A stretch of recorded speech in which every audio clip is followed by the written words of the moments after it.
What a desolate place this is. For Tatooine, I made an illustration showing 3PO and R2 coming across the desert, and you could see their base capsule in the background. I had done artwork that went into films, but not a feature film, and not anything that matched live action. George would let me know what he wanted, basically, and I would tear through the thing rather quickly. I didn't think my paintings would be reproduced. They were just there to make everybody clear as to what George wanted the film to look like. Tatooine was to be a desert planet. I had a photograph of a big rock on the Oregon coast that I put in for a background. Instead of the ocean, I put the desert in. We must be cautious. I did the Tusken Raider painting and the Sandcrawler and R2-D2. It was a whole gang of stuff. I was sitting there working on these drawings, and I was thinking to myself, gee, maybe this thing really will get to be a film, you know? I thought, oh, this is too much, too expensive, just reaching too far out. But sure enough. Tatooine's one of the most important locations in the Star Wars series, and the reason is that's where everything begins for Luke. There's a number of techniques that were done, and a lot of it was shot in Tunisia. Some of it, the land crawler, was actually shot in Death Valley and with a model about 2 or 3 feet long here in California. Some of the distant views of Tatooine are actually a matte painting. The pod was a model shot against a painting that Ralph McQuarrie did.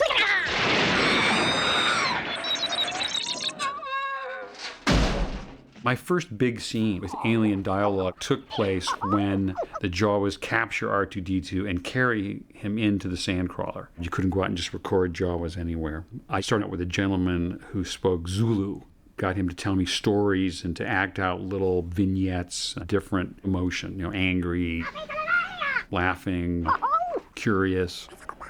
And then we just sort of imitated it from there on. A few of my USC cinema friends, we went out to Vasquez Rocks, which is a state park north of LA with a nice echo. We would go out there and yell, "Utidi," and this sort of stuff. I think I just put everything in it that I found was amusing at the time, because we had so many little personalities as you went along. I found that if I drew upon sounds in the real world that you couldn't immediately identify, it gave real credibility to Tatooine. While they were filming in Tunisia, George heard the braying of the donkeys that were used to transport gear to their location and thought that would make a good sound of the Tusken Raiders. It was a living flesh and blood animal that gave it a whole sense of reality.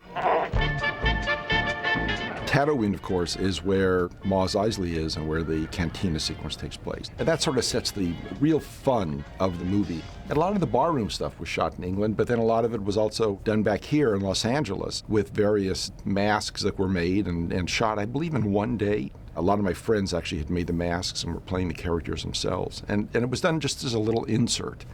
And yet, that's so important in the film and so memorable that it really added to the spirit of being in a foreign place. Luke!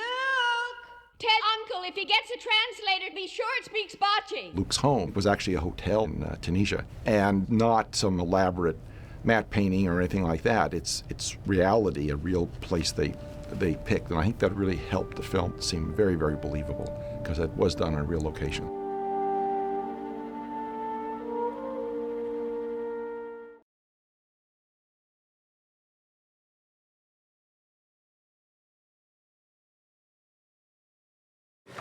Did you see that? What? I always wanted him to have more fun doing it. I mean, I still think, pardon me, George, could this be Dianoga Poo-Poo was a wonderful ad lib. And he looked at me like I had just shot his pet dog and put his foot on my chest and pushed me back into the trash compactor. Because that's what it was, a Dianoga. There's all this stuff floating around in the water. I said, pardon me, George. But no, but see, that to him was really inappropriate humor at the time, because I'm sure he's in the zone and he's seeing what he wants to do, and we're just like actors trying to stave off boredom because, you know, we've been in the trash compactor all morning. Although I saw a piece of a documentary where it reminded me of how much fun we had. We were all escaping from the Death Star and running up the ramp into the saucer-shaped ship, and it was in between shots. And we were all goofing around. And it had a nice contrast, I thought, too, because we felt like we were strangers in a strange land. We were all so American, working with all these guys that went to the Royal Academy of Dramatic Arts. Come here, my little friend. Don't be afraid. Oh, don't worry, he'll be all right. I was just so excited just to meet Alec Guinness, much less, you know, be in the same scene with him. And yet, it just makes me laugh because, you know, here he's one of the greatest actors in the history of the English-speaking world. And, you know, we're in the cockpit of the Millennium Falcon, but They're headed for that small moon. and, you know, there's a Wookiee and squibs going on. Before you can make the jump to light speed. But I kept referring to him as Sir Alec. And he tapped me twice and then gave me a pretty good, I said, what? He said, I want to be known by my name, not my accolade. To which I replied, what do you want me to call you, Big Al? He loved that sort of stuff. He loves American irreverence.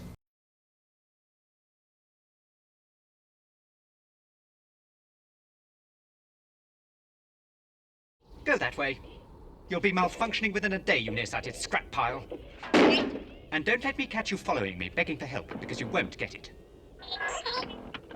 I think one reason that 3PO is a kind of lonely figure is his best friend is R2-D2, and they are, you know, really chalk and cheese, protocol versus sort of basic engineering, and yet, as with all odd couples, there is this kind of, I don't know, symbiosis, friendship, whatever you want to call it, that is all the cuter because it is odd. R2-D2, it is you! It is you!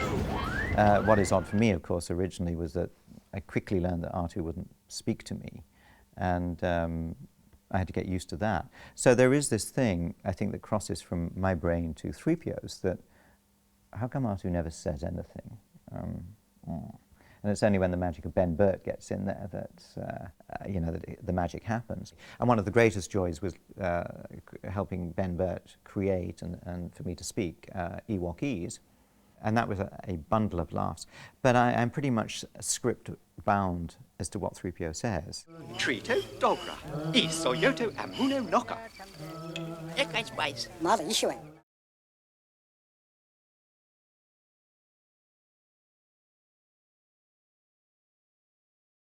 That's no moon. It's a space station. It's too big to be a space station. The Death Star is a fantastic collection of exotic technologies, and it was a chance in the movie to do things with motors and with weird electronic tones and with loops of sound played backwards through reverb chambers.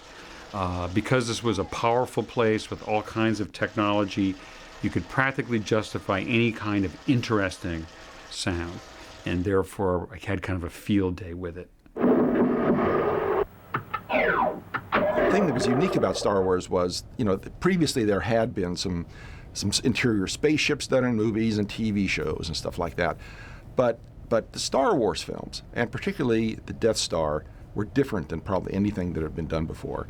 The Death Star was just massive. It was like, you know, you're inside of a massive battleship, and not just a large room, but many rooms and corridors. And if you look at sort of like the 2001 type of stuff, that is sort of like narrow corridors and bigger areas, but this was beyond that. And that was I think, a brand new idea.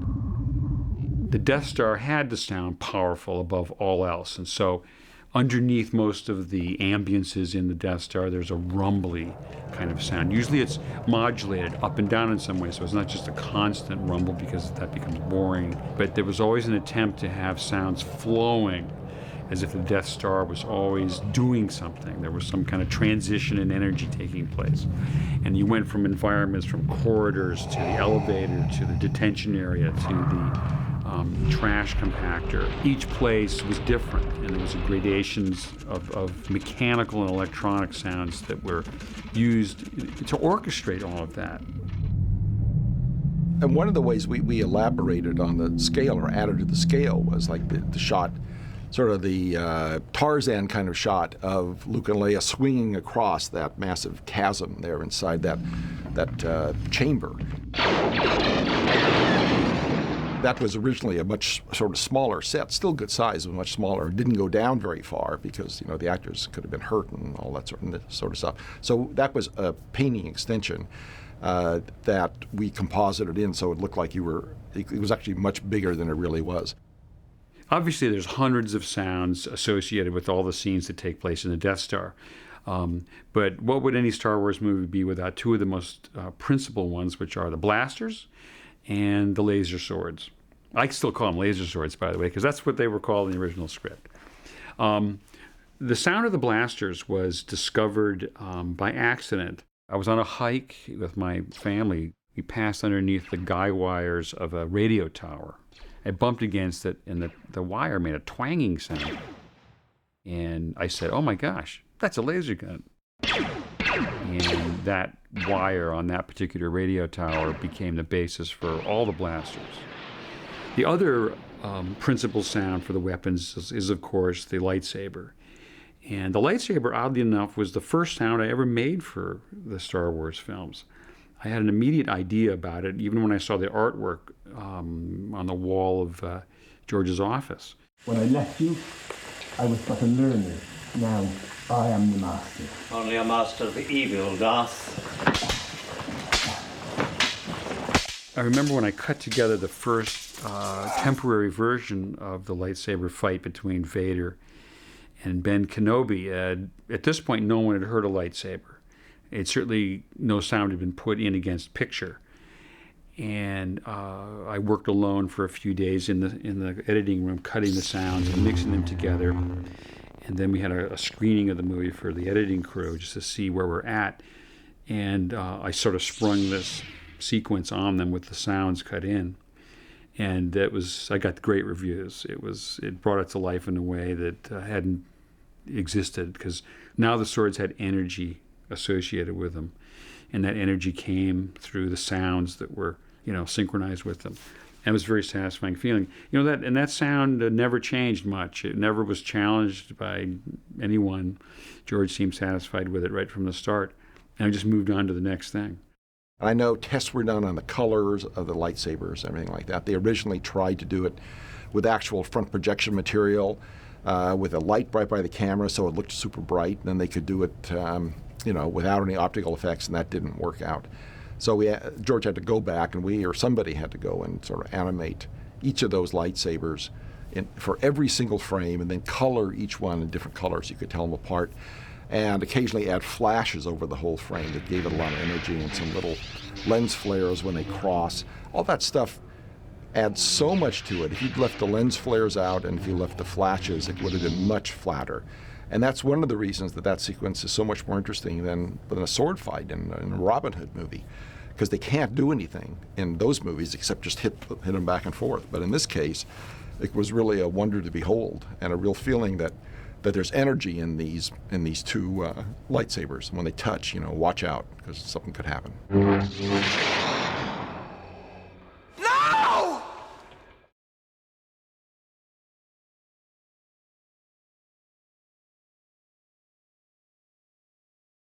When I met George, he was interviewing with Brian De Palma because he doesn't like to talk. Brian talked, and I talked, and then I went away. And he just was the guy with the beard that didn't talk. And then I got a call back. I felt I'd made very little impression on or around him. And then I met him again for a taped interview. And he might have said 10 words. He's quiet, I think, at work. Somebody visited the set. I believe it was a reporter. And after 3 days, they said, "Which one is George Lucas?" He's a totally visual guy. He thinks, I think, in visual metaphor, and he remembers things the way they look and how it impacts on him. I had gone to see them score the film in London, and they played me my theme. Everybody should have their theme. He was great fun that way, that play our theme, because he's very childlike. And I was watching the movie, and they had some temp track with Holt's the planets playing over this unbelievable spectacle. And I looked over at George, and he was like this little kid. He was thrilled. He knew it was great. It was fun, and that was the most fun, I think, when he was scoring that picture and you could see it starting to come alive.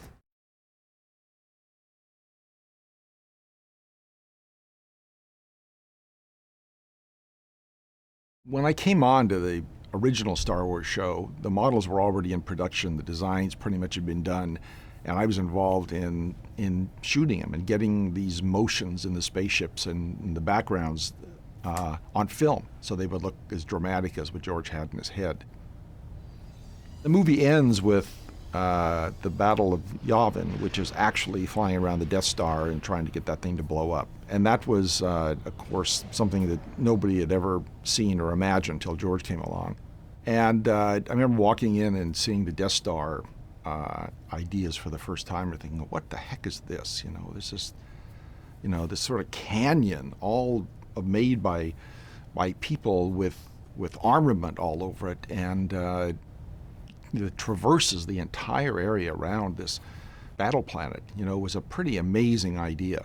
We built a large Death Star model, probably about 4 feet across or so, for all the shots of the Death Star. Had a couple of shots that are like photographs of that were real small, so we could have it in the distance.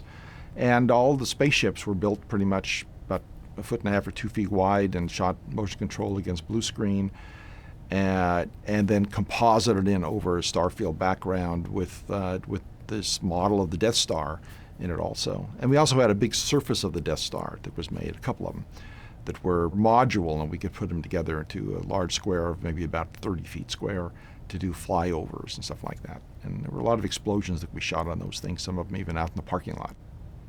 The design was great, that both from a distance and from close up, you knew you were not visiting any moon or anything like that, or even a satellite. It was way beyond that, something that you really had never seen before. And that was a very compelling idea. The space battle was such a dynamic idea that George had in his head that regular storyboards would not have worked. So what he did was he found a lot of footage from actual war scenes that have been shot by aerial photographers and scenes from other movies, but it was all cut together with music, and we pretty much followed that stuff to get the idea that he was after. Everything's moving much faster, of course, than is in the real footage, because these ships supposedly are going, 1 to 5 to 10,000 miles an hour, who knows how fast. But it gave us a starting point. The spaceships flew just like regular airplanes would fly, pretty much. They would bank and then go off in that direction, as opposed to just being able to slide, which probably could have really happened. We contained the laws of physics in that sequence. It's not supposed to be real. It's supposed to be entertaining, and it's supposed to be really neat. The Death Star blowing up, it was shot by Richard Edlund, and he shot it looking straight up in the air at a regular explosion with a very, very high-speed camera. And we had no idea what was going to happen when it blew up. But what was surprising about it, and I remember seeing the dailies, is how long it took them to fall down from where the ceiling was, which was probably 40 feet in the air, past the camera in slow motion. So every 20 or 30 seconds, you see this beautiful explosion, and then stuff would just start coming toward you and coming toward you and coming toward you. But it all came after having, as an accident, essentially. But an accident we took advantage of a shot that looked better than was expected when it was, when we actually did it. George looked at it, I'm sure, and just said, hey, the shot can run a lot longer. Then just boom, Death Star's gone. Let's have this satisfaction where you get a chance to hold on her for another 10 seconds, and you have an opportunity for the audience to release their emotion, feel the everything's settled, and this movie is now almost over, and the music can tell you that and make you feel very happy that you went through the experience, that the good guys won.